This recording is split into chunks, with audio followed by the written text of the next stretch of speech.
करती हूँ आप सब ठीक होंगे, खैरियत से होंगे। फ्रेंड्स, आज का जो मेरा टॉपिक है वो है स्किन टाइप्स के हवाले से कि स्किन कितनी टाइप्स की होती हैं।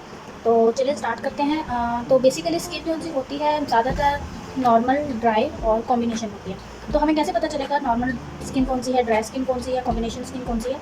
तो सबसे पहले जो ऑयली स्किन होती है ना, ऑयली स्किन, ये देखिए ऑयली स्किन जो होती है वो होती है उसमें ओपन पोर्स का बहुत मसला होता है और स्किन पे हर टाइम शाइन शाइन से रहता है, फेस पे बहुत सारे पिंपल्स रहते हैं, ठीक है। उसके अलावा नॉर्मल स्किन जो होती है, नॉर्मल स्किन पे ना ज़्यादा दाने होते हैं, ना वो बहुत ज़्यादा ड्राई होती है। मतलब जिस तरह से बेबी स्किन कह सकते हैं हम इसको, हर सीज़न के लिहाज से, हर वेदर में इस पर हम जो भी बेस अप्लाई करें, जिस तरह भी करें तो वो हमें सूट कर जाती है, वो नॉर्मल स्किन होती है। उसके अलावा सेंसिटिव स्किन जो होती है, सेंसिटिव स्किन होती है कि फेस पे जब हम लोग ब्लीच करते हैं या कोई ऐसा प्रोडक्ट लगा देते हैं बेस तो जो उनको सूट नहीं करती, तो वो फेस पे उनके ना पिंपल्स निकलना स्टार्ट हो जाते हैं, या ब्लीच से उनका ये जो चीक्स वाला एरिया, आई के नीचे ये वाला जो एरिया, ये रेड होना शुरू हो जाता है। तो ये सेंसिटिव स्किन होती है।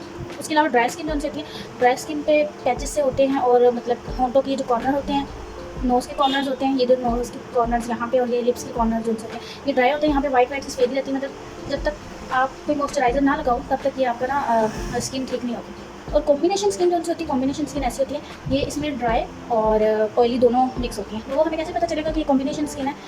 इस कॉम्बिनेशन स्किन में ये जो टी जोन होता है ना, अब टी जोन क्या होता है? फॉरहेड का और नोज़ का एरिया, इस तरह से ये टी जोन होता है। तो हमें इस तरह से पता चलेगा कि ये हमारा टी जोन एरिया हमारा ऑयली होगा और हमारा जो बाकी ये चीक्स वगैरह हैं, ये चीक्स जोन से ड्राई होगा। तो इस तरह हमें पता चल जाएगा हमारी कॉम्बिनेशन स्किन है। एक और कॉम्बिनेशन स्किन का पता करने का एक और तरीका ये है कि जब आप फेस अपना वॉश कर लें तो उसके थोड़े टाइम के बाद आपने बिल्कुल उसको किसी टॉवल वगैरह से ड्राई नहीं करना, ऐसे हवा में इसको ड्राई करना है। इसके बाद जब आप देखेंगे कि आपको अपना ये नोज़ का एरिया और फोरहेड का एरिया जो है वो उसको तो शाइन शाइन सा फील होगा। अगर आप टिशू से इसको साफ़ करेंगे या तो टिशू पे आपको, या हाथ की हथेली से भी अगर आप साफ़ करेंगे तो आपको हाथ की हथेली पे शाइन सा फील होगा, तो जिससे आपको पता चल जाएगा कि आपका जो टी जोन एरिया है वो ऑयली है।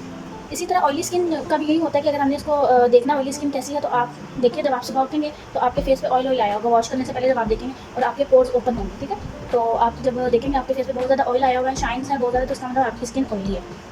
तो इसी तरह बेस जब हम लोग बनाते हैं तो कुछ लोग कहते हैं कि हमारे फेस पे बेस सूट नहीं करती है, सही बेस नहीं बनी, तो उनको ना अपनी स्किन टाइप्स का पता नहीं होता। तो हमें सबसे पहले मेकअप में स्किन टाइप को जानना बहुत ज़रूरी होता है। जब भी हमारे पास कस्टमर आते हैं तो जब हम कस्टमर को देखते हैं, उसका फेस देखते हैं, तो हमें देख के अंदाज़ा हो जाता है कि उनकी स्किन टाइप क्या है, ऑयली है या ड्राई है। अगर ऑयली है फिर तो हम उसके ऊपर कोई भी चीज़, कोई भी मॉइस्चराइजर अप्लाई नहीं करते। बेस भी हम ऑयल फ्री उसके फेस पे यूज़ करते हैं जिसमें ज़्यादा ऑयल ना हो, ड्राई सी बेस हो, ताकि वो ज़्यादा टाइम तक स्टे करे। तो इसी तरह जो ड्राई स्किन होती है उसके ऊपर हम लोग मॉइस्चराइज़र भी अप्लाई करते हैं और हम लोग जो बेस होते हैं वो भी ऑयली बेस यूज़ करते हैं, ताकि उसका जो फेस है वो, क्योंकि अगर ड्राई स्किन पे हम लोग ड्राई ही बेस लगाएंगे तो कुछ टाइम बाद वो बेस फटने शुरू हो जाएगी। तो और इसी तरह जो ऑयली स्किन होती है, जब हम कुछ लोग होते हैं कहते हैं हमारे नाक से और फोरहेड से बेस रिमूव हो गया, तो उसका मकसद यही होता है, उसकी वजह यही होती है कि जो हम लोगों ने बेस अप्लाई की होती है, हम लोगों को स्किन टाइप का पता नहीं होता और हम लोग ऑयली फेस पे ऑयली बेस अप्लाई कर देते हैं, तो उस उधर से उस जगह से हमारी ये फेस स्किन जो सी है बेस उतरना शुरू हो जाती है। तो अब जिस तरह से ये देखें, मैं आपको ये बता देती हूँ, ये सेंसिटिव स्किन है, आपके सामने में सेंसिटिव स्किन है, ये देखें इसके ऊपर रेड रेड से निशान है, रेड रेड से पिंपल है। अगर आप सेंसिटिव स्किन पे आपको मच्छर भी काटेगा ना तो वहाँ पे रेड स्पॉट काफ़ी टाइम के लिए रहेगा, ठीक है। अगर आप ब्लीच यूज़ करती हैं या कोई आप ऐसा सोडे वाला साबुन यूज़ कर लेती हैं, कुछ भी ऐसा या जो आपके फेस पे सूट नहीं किया, तो वो इस तरह से रेड होने शुरू हो जाएगी आपकी स्किन, तो वो सेंसिटिव स्किन है, ठीक है। और ये नॉर्मल स्किन पे आप ब्लीच अप्लाई करें, कुछ भी अप्लाई करें, जिस तरह से मेरी स्किन है नॉर्मल है, ना मेरी ऑयली है, ना ड्राई है, ना सेंसिटिव है, तो मैं ब्लीच भी यूज़ करती हूँ, फेशियल भी यूज़ करती हूँ, मेरे फेस पे कभी भी कोई इस तरह से रैशेज या निशान कुछ भी नहीं हुआ। उसके अलावा ये देखिए, ये ड्राई स्किन, सर्दियों में आपका फेस इस तरह से नज़र आ रहा होता है, ये पैचेस पड़े हुए होते हैं फेस पे, स्किन ड्राई होती है ज़्यादातर होंठों के करीब से और नाक के कॉर्नर जो से हैं। तो और जब आप की जो ड्राई स्किन है उसकी पहचान एक ये भी है कि आपको फेस हर वक्त खिंचा खिंचा सा फील होता है, थोड़ी थोड़ी देर बाद आप फेस पे खारिश करते हैं, तो इस तरह से आपको पता चल जाएगा कि ये आपकी जो सी ड्राई स्किन है। तो उसके लिए आपको चाहिए कि ज़्यादातर सर्दियों में आप ना फेस पे मॉइस्चराइजर ज़रूर यूज़ करें। जब भी आप देखें आपके फेस पे इचिंग हो रही है, नहीं तो इस तरह से स्पॉट्स पड़ना शुरू हो जाएंगे और आपकी स्किन बहुत ज़्यादा डैमेज होना शुरू हो जाएगी।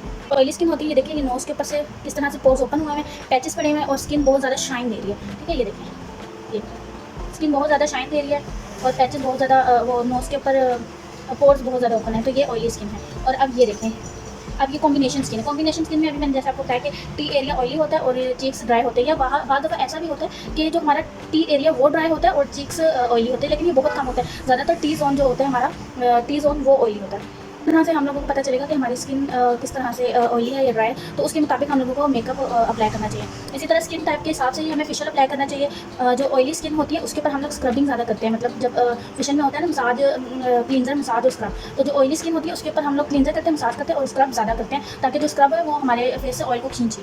और जो ड्राई स्किन होती है उस पर अगर हमने स्क्रब 5 मिनट करना है नॉर्मल फेशियल में, तो जो ड्राई स्किन है उसके ऊपर हमने जो स्क्रब है सिर्फ 1 से 1.5 मिनट तक स्क्रब को टाइम देना है, ठीक है। इसके अलावा जो कॉम्बिनेशन स्किन है उसके ऊपर जो ऑयली एरिया है, कॉम्बिनेशन स्किन में जो ऑयली एरिया है, ऑयली एरिया पे हमने क्या करना है कि नोज़ पे और फोरहेड पे हमने स्क्रबिंग को ज़्यादा टाइम देना है और चिक्स पे हमने कम टाइम देना है, ठीक है।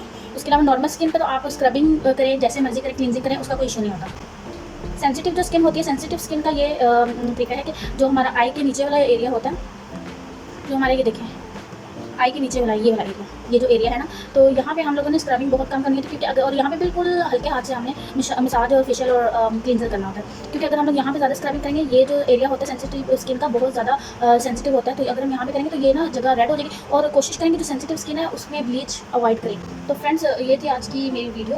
उम्मीद करती हूँ आपको पता चल गया होगा कौन से स्किन टाइप को किस तरह से ट्रीट करना है, और आपको अपना स्किन टाइप भी पता चल गया होगा कि आपका स्किन टाइप कौन सा है। तो अगर आपको ये वीडियो पसंद आई तो वीडियो को जरूर लाइक कीजिएगा और चैनल को जरूर सब्सक्राइब कीजिएगा। अल्लाह हाफिज़।